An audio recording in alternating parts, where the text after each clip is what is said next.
The night after that unexpected meeting weighed on Adrian more heavily than he wanted to admit.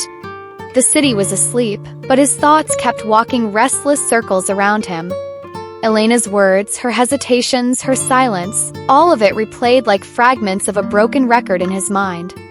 He had gone home from the riverside feeling uncertain, but it wasn't until he was alone that the doubts truly began to take shape. He poured himself a glass of wine, sat by the window, and watched the pale glow of the London street lamps. He had lived in this city for decades, but never before had it felt so much like a stranger.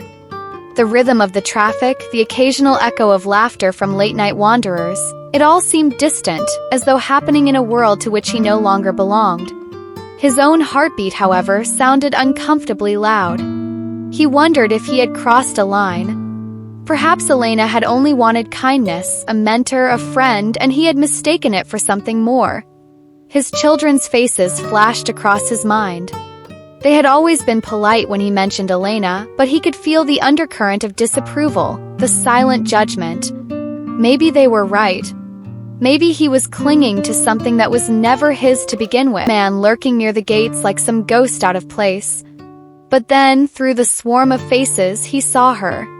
She was walking quickly, head slightly lowered, earphones in her ears. There was a tiredness about her, something heavy in her shoulders. Adrian hesitated, then stepped forward. Elena. She looked up, startled, and pulled out her earphones. A flicker of surprise crossed her face, followed by something unreadable. Adrian, hi. What are you doing here? I was nearby, he lied poorly. I thought maybe we could talk. Her lips pressed together as though she wanted to say no. But after a long breath, she nodded. All right. 5 minutes. They found a bench under a tree, still damp from the rain. For a while, neither of them spoke. The noise of passing students filled the silence until finally Adrian said, I feel like I've upset you somehow. If I have, I need to understand. Elena looked at her hands, twisting the strap of her bag. It's not that simple. Then make it simple for me. She sighed, her voice soft but heavy. Adrian, I like spending time with you. I do. But people talk. My friends, my classmates, they don't understand. They ask questions I don't know how to answer. And then there's my family, occurred to him, uncertain. I don't know what I feel. That's the problem. The honesty in her words cut deeper than any rejection. He wanted to reach out, to hold her hand, to tell her that she didn't need to have all the answers. But he restrained himself. I'm not asking you to define anything. I don't want to lose what we have. Elena was silent for a long moment, then finally whispered, Neither do I. That night, Adrian didn't sleep much, but the heaviness inside him had shifted. It wasn't relief exactly, but it was something like a fragile truce with the unknown. Over the next weeks, their meetings became quieter, more careful. Instead of cafes full of strangers, they walked through parks or along less crowded streets. Sometimes they spoke of trivial things, books, films, her classes.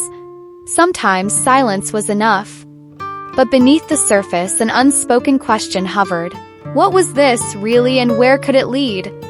One evening, Elena invited him to a small apartment she shared with a fellow student. Her roommate was away for the weekend. The place was modest, walls adorned with posters, books stacked on the floor. Adrian felt awkward at first, towering in the cramped space, his polished shoes too formal against the messy carpet. But Elena laughed softly, sensing his discomfort. Don't look so out of place. It's just a student's home. He smiled, loosening his tie. Then maybe I'll pretend I'm 20 again. She made tea while he browsed the books on her shelf. Volumes in English, Spanish, a few translations of poetry. When she returned, handing him a cup, he noticed the tiredness in her face again. You work too hard, he said gently. Elena shrugged. I have to. Tuition, rent, everything adds up. My parents can't help much. Adrian hesitated, then asked quietly, Do you ever regret coming here? She thought about it. Sometimes. But then I think this is my chance. I just have to survive it. The word survive struck him. He knew it well, the struggle of pushing through life even when it felt unforgiving. And for the first time, he saw Elena not as someone young and carefree, but as someone carrying battles of her own. They sat together on the small couch, sipping tea. At one point, Elena leaned her head against his shoulder. It was such a small gesture, but to Adrian it felt immense. He placed his hand lightly over hers. Neither spoke. The silence wasn't awkward anymore. It was alive with everything unspoken. But as the clock ticked past midnight, Adrian realized how fragile it all was. He wasn't sure if this was the beginning of something, or the calm before a storm. Yet in that moment he chose not to care. For now, Elena was beside him, and the city outside could wait. The following days unfolded with a strange rhythm, half comfort and half unease. Adrian noticed how cautious Elena had become, checking her phone often, hesitating before agreeing to meet, always glancing around when they walked together in public. He didn't blame her. London was a city full of eyes, and whispers traveled faster than truth. But her hesitation carved small wounds inside him all the same. One Saturday afternoon, Adrian suggested a drive outside the city. "Just for a change of air," he said lightly, though beneath the words lay something deeper, a desire to give her space away from the constant watch of others. Elena agreed reluctantly, and soon they were heading toward the countryside. The rain-washed fields stretched endlessly, green and gold under the hesitant sun. For the first time in weeks, Elena seemed lighter, her laughter returning in bursts. She teased Adrian about his careful driving, about how often he checked the mirrors. "You're like my grandfather," she joked. Adrian grinned, though the comparison pricked. "Then I suppose I should be grateful you're still willing to ride with me." She looked at him, her smile softening. "Don't twist my words. You know what I mean." They stopped by a small inn for lunch. The fire crackled in the hearth, and the warmth of the place wrapped around them like a blanket. Over plates of roast chicken and steaming vegetables, they talked, not about London, not about her classes or his loneliness, but about dreams. Elena confessed she wanted to write someday, to capture the chaos of her thoughts in a form that might outlive her. Adrian admitted he had once thought of teaching history after retirement, but had never pursued it. Conversation flowed easily, weaving strands of hope and regret into something strangely comforting. After lunch, they walked along a quiet path behind the inn. The sky had cleared, and the air smelled of wet earth and blooming flowers. Adrian felt the impulse to take her hand, but he hesitated. Instead, Elena surprised him. She slipped her arm through his, holding it with a quiet assurance. For that brief walk, he felt something close to belonging. But reality returned with the city skyline. By the time they reached London, Elena's phone had filled with missed calls. She frowned, typing hurried messages. Adrian didn't ask questions, though curiosity burned inside him. When she finally looked up, her face was pale. "My cousin is worried," she said quickly, as though rehearsed. "I should go." He nodded, masking his disappointment. "Of course." She kissed his cheek before leaving, but it was rushed, distracted. Adrian stood by his car long after she disappeared into the crowd, the warmth of her touch fading too quickly. That night, he dreamed of the countryside again, the laughter, the warmth of the inn, the path lined with flowers. But when he woke, the silence of his flat reminded him that dreams were fragile things. Days turned into weeks, and their meetings became rarer. Elena always had excuses: exams, part-time shifts, friends visiting. Adrian wanted to believe her, but doubt had begun to curl inside him like smoke. He noticed small changes too: her clothes, her bag, even the new phone she carried. He had never asked, never offered money, yet he wondered how she managed. One evening, unable to bear the uncertainty, he went to the cafe where they had first met. He sat by the window, watching the door. Hours passed, but Elena didn't appear. He was about to leave when he saw her outside, laughing, her hand on the arm of a young man. They walked together, close like two halves of a secret. Adrian froze. His chest tightened, his breath caught. He wanted to storm out, to demand answers, but his legs wouldn't move. Instead, he watched them disappear into the rain, his reflection in the glass trembling like water. He left without finishing his coffee. That night, Elena called. "I'm sorry I couldn't meet today," she said lightly. "Things have been busy." Adrian listened to her voice, searching for cracks. "Busy with what?" he asked quietly. There was a pause. "Just life. You know." He wanted to confront her, to say he had seen her, but the words stuck in his throat. He was afraid, not of losing her, but of confirming the truth he already feared. Instead, he murmured, "I understand." But he didn't. Not really. The following days were filled with silence. Adrian tried to distract himself, books, walks, even dinners with old colleagues. But nothing filled the void. Every corner of the city whispered her name. Every shadow reminded him of that night at the cafe. Finally, one late evening, he found himself outside her building. He hadn't planned it. His feet had carried him there on their own, as though pulled by gravity. He stood in the shadows, watching the windows lit with yellow light. Then the door opened. Elena stepped out, her hand in the young man's again. They were laughing, unaware of the figure watching from across the street. Adrian felt something inside him break, not with noise but with silence. Kind of silence that swallows everything. He turned away before they could see him. When he reached home, he sat in the dark, no lights, no sound. His hands trembled, not from anger but from the weight of reality. He had been a fool. A desperate old man chasing a dream too fragile to survive the real world. And yet, even in betrayal, he couldn't hate her.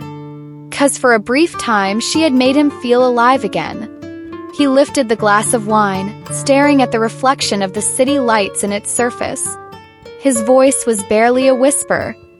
Maybe that was all it was meant to be.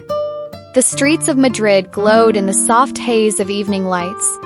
Elena walked beside Adrian, her laughter spilling into the quiet rhythm of the city.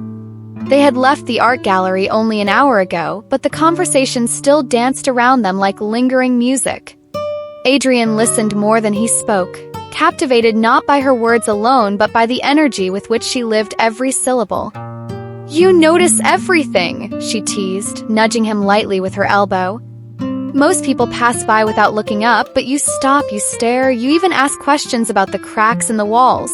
Adrian chuckled. "Maybe I've lived too long not to notice. Life has a way of teaching you that the smallest details often hide the biggest stories." Elena tilted her head, her golden hair catching the glow of the street lamps. "Or maybe you're just lonely enough to want to find meaning in cracks." Her words hit deeper than she intended. For a moment, Adrian fell silent. The sound of traffic filled the space between them. Then, quietly, he said, "Loneliness does make you look harder. It forces you to search for colors when everything seems gray." Elena slowed her steps, her expression softening. "I didn't mean to sound cruel."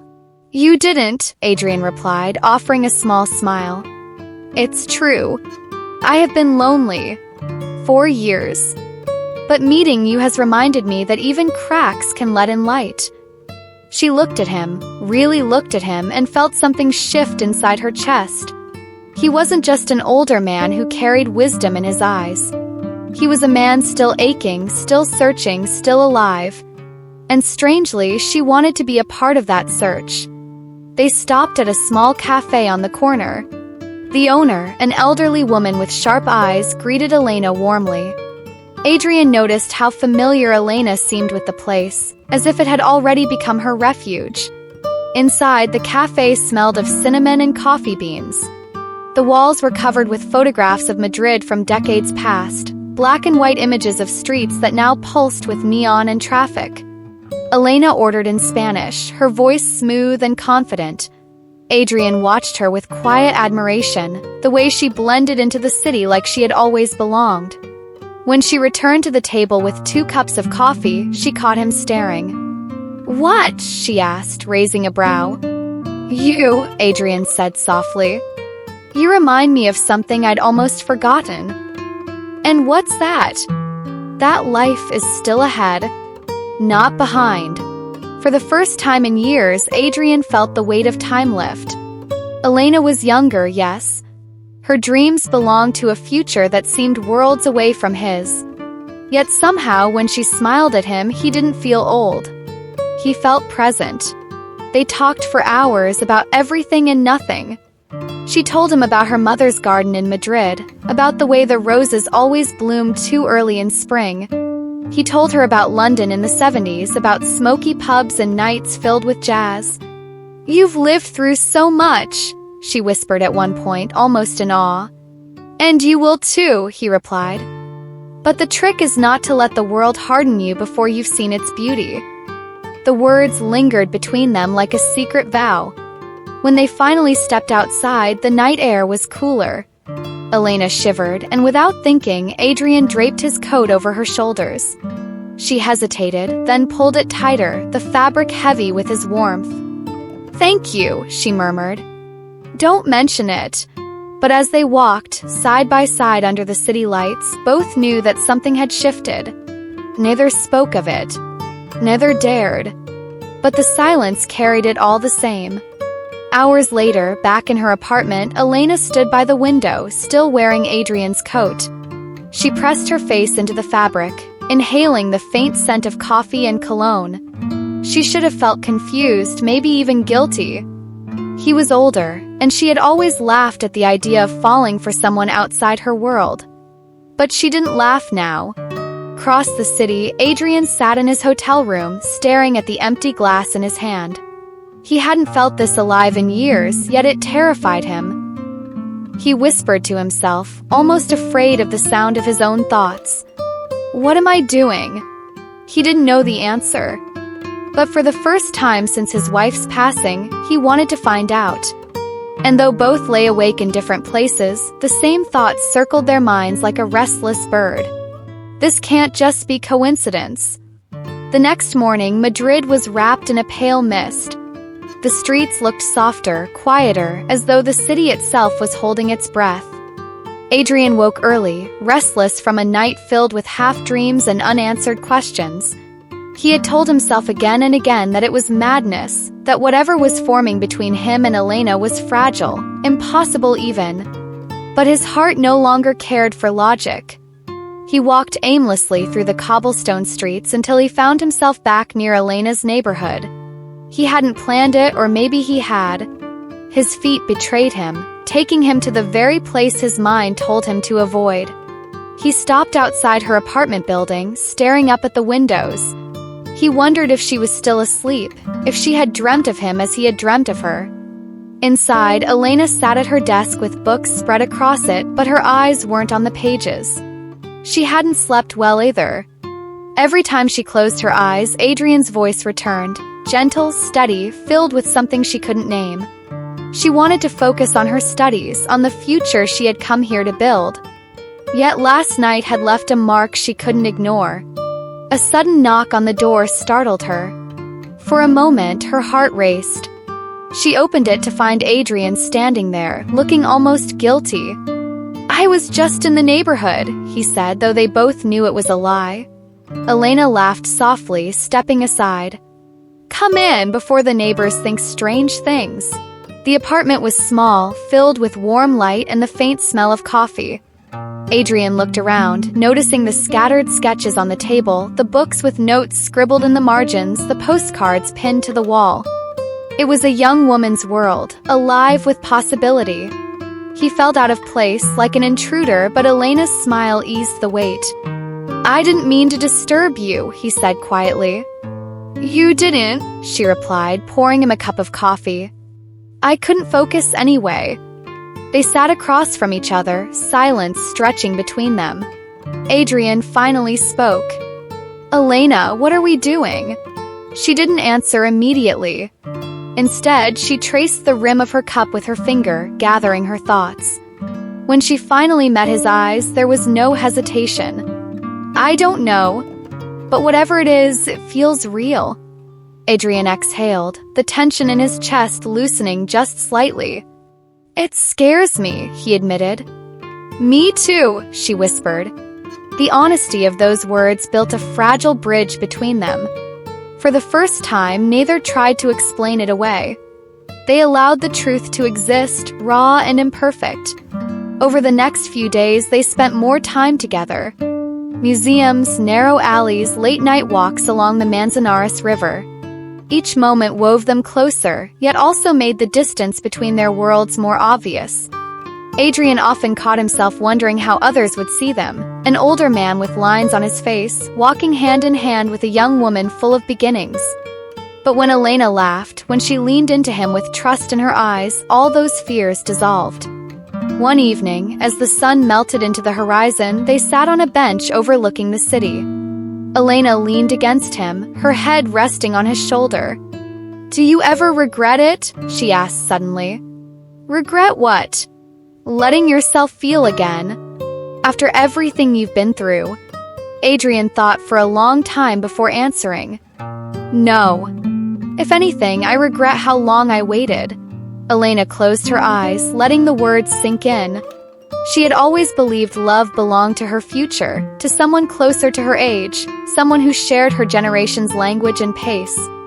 But Adrian had proven that love didn't care for calendars. It arrived where it wished, demanding to be felt. Yet beneath the sweetness lingered an unspoken shadow. They both knew this couldn't last forever. Their lives were too different, their worlds too far apart. Question wasn't if it would end, but when. That night, as Adrian walked Elena home, a storm broke over the city.